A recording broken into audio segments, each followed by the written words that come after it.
Here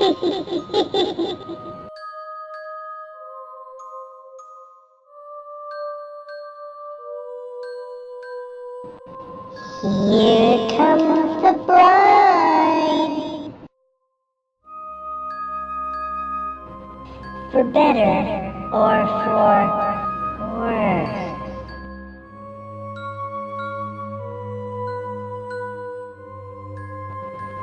We'll live happily ever after. Till death do us part.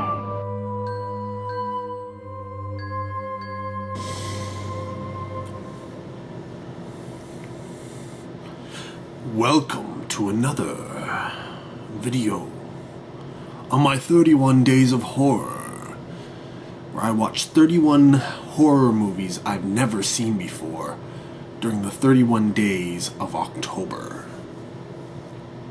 You may think it's a pretty simple task, but I've watched a lot of movies. Oddly enough, tonight's choice review is of a film most of you have probably seen, but I have not. And it will come as no surprise for those who have been following along, because on the first video of my 31 Days of Horror, I mentioned having seen Insidious the night before. So, couldn't be long before I had to watch Insidious Chapter 2. Yes, a trip to my beautiful girlfriend's place yielded two choices. One low budget, one big budget. She had already seen the big budget choice, so I thought she might lean towards the low budget one that she had not seen. But having seen Insidious not too long before, she was eager to refresh her memory and watch Insidious Chapter 2. Well, what is there to say about Insidious Chapter 2? If you've seen Insidious, it follows along the same lines. It's a direct continuation of that story. All the main characters return and reprise their roles. One thing I will say is, I find Insidious 2 to be the better film. It's clear that writer-director James Wan, which I believe he had a hand in writing it, wasn't just Wanell. You can see his progression. With the first film, he was still a little rough around the corners in terms of trying to put together a scary ghost story. This one, a lot of the mistakes he made in the first film, he corrected them, whereas he still made some of the same mistakes, but he kind of had to keep the films coherent. And by mistakes, I'm talking about the dream sequence or the afterlife. It's really hard to show the afterlife without being really cheesy or non-believable. Essentially, if you've seen Poltergeist, the Insidious stories are very much like Poltergeist, but when you look at Poltergeist, they do it properly. See, they don't actually do a whole thing where, they spend, large sequences inside this nether realm. Most of it takes place in the house, and they're communicating through bright lights, etc., etc. Where Insidious, no, they actually journey into, the out-of-body netherworld experience, and essentially all it is the real world with smoke. Whatever, you make do with whatever you can, right? Now, Insidious 2, is it scary? I didn't really think so. There were a few moments in it that were kind of had the jump scares, a little bit of tension, similar to the first one. I think the first one might have had a little bit more because you didn't know any of the story, you didn't know any of the characters, you didn't know what was going on. But because Insidious 2 is a continuation, you're a little bit more familiar with things, so it isn't quite as scary because of that. If you're just watching Insidious 2 without seeing Insidious, maybe, but I think I wouldn't advise it. It really is a continuation of the story, so a lot of what happens in Insidious 2 is directly related, and there's actually scenes from Insidious spliced in or redone or added to in Insidious 2. And that's one of the things I actually liked about Insidious 2 was how they interwove the first film into the second film. And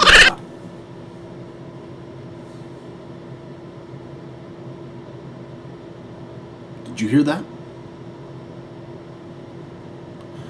Weird, I thought there was somebody behind me.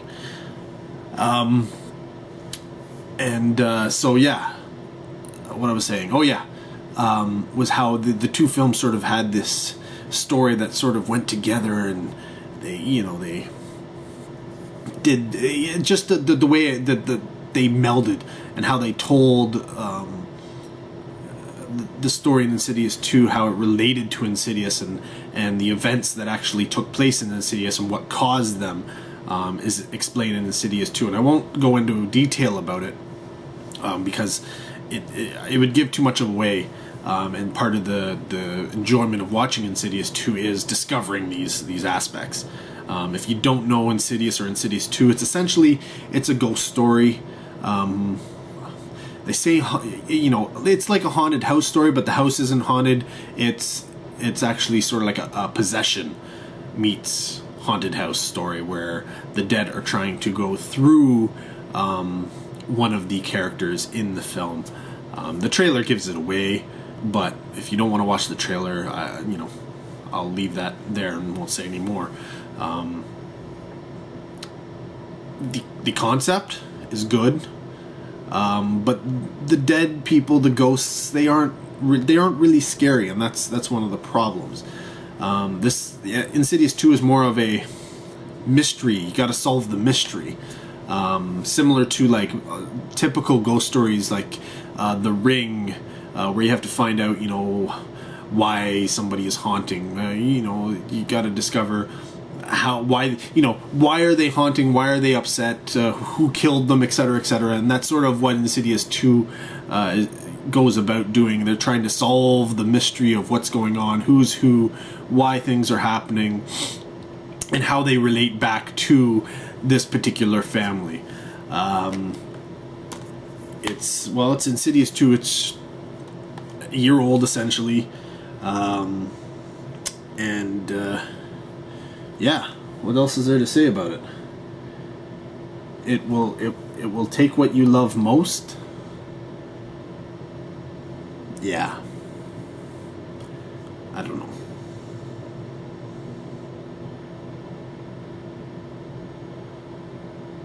But if you're into the new haunted horror movies, the Insidious, the Conjuring, that kind of, The Conjuring, I will say, is the crowning masterpiece for James Wan, and is his progressing to be able to actually tell a very well done ghost story. Some people call The Conjuring cliche. I call it just a mastering of what makes a ghost story work, personally. Insidious 2, like I said, is a stepping stone. It shows the progression of him getting better at telling it, but at the same time, because it isn't as scary as, say, the first one or other ghost stories, because you're more familiar with it, and they went with a different direction of what they're trying to tell. You may say it's the worst film, because these movies you tend to go into wanting to be scared. That's the ghost stories are about fear, but for me that's not what Insidious 2, it's not what, I don't think that's, yes, there are the scares and there are the the suspenseful moments, but you can see that the writer director was trying to go in a slightly different way. He was trying to be clever, I guess, is what I'm trying to say. And I think he succeeds in doing that, and I think that's one of the things that sort of elevates this film above its predecessor. So, take it or leave it. If you're into ghost stories, I definitely say check out Insidious and Insidious 2. They aren't the best, but as a pair, there is some good to them, and they are a lot better than, well, many of the low-budget films you may get to watch, unfortunately. Yeah. Not to say they had a huge budget, they did not, but it was a lot more than a few $1,000s. And it wasn't, found footage, which is a good deal of what you find these days in your haunting movies. Yeah. Blame the Blair Witch for that one, folks. Yet another ghost story. But what you gonna do? So yeah, I will give this a recommend, but I will give it a recommend with a caveat tacked on to the end. See the first one before you see the second one. If you can watch them back to back, I suggest that, or at least maybe one night, the other one the next night, so that the memory is fresh in your mind. 2, don't expect to be uber scared, though. My girlfriend did say when she originally saw both 1 and 2 that she thought they were good, and they did scare her. Of course, upon rewatch, her comment was, I didn't think they were so cheesy at the first time I saw them. So yes, there is some cheesy moments in these, and you may get a few giggles. At least I giggled. But all being said, the look of the films, for the most part, is really good. I like the setting. I like the character. I love the actors that they've chosen for these roles are quite good. They fit their characters really well, and the director is definitely one of my favorite directors in the genre. Now you can see his progression. He's getting better. I mean, his first movie was great, and then he came out within the Insidious movies, and they were but then he hit The Conjuring, and I say that was there's a reason why he said I'm out. That was my crowning achievement right there. We'll see. I do think he is someone to watch. And see what he does in future. Hopefully he continues directing and we see a lot more from him. But yes, that was Insidious 2. So let me know if you've seen the Insidious movies. Technically, I guess this was kind of a review of both. But only one is going to be counted for my 31 Days of Horror. Put a comment down below in the doobly-doo. Let me know what you think. And are you into ghost stories? Do you like the hauntings? Do you like movies that are very suspenseful? Is that what you look for in your horror movie? Let me know. I'd love to hear what you think, what you thought of this movie, what you think of the director in general, James Wan, and what you think of the Insidious movies. But until next time, take care.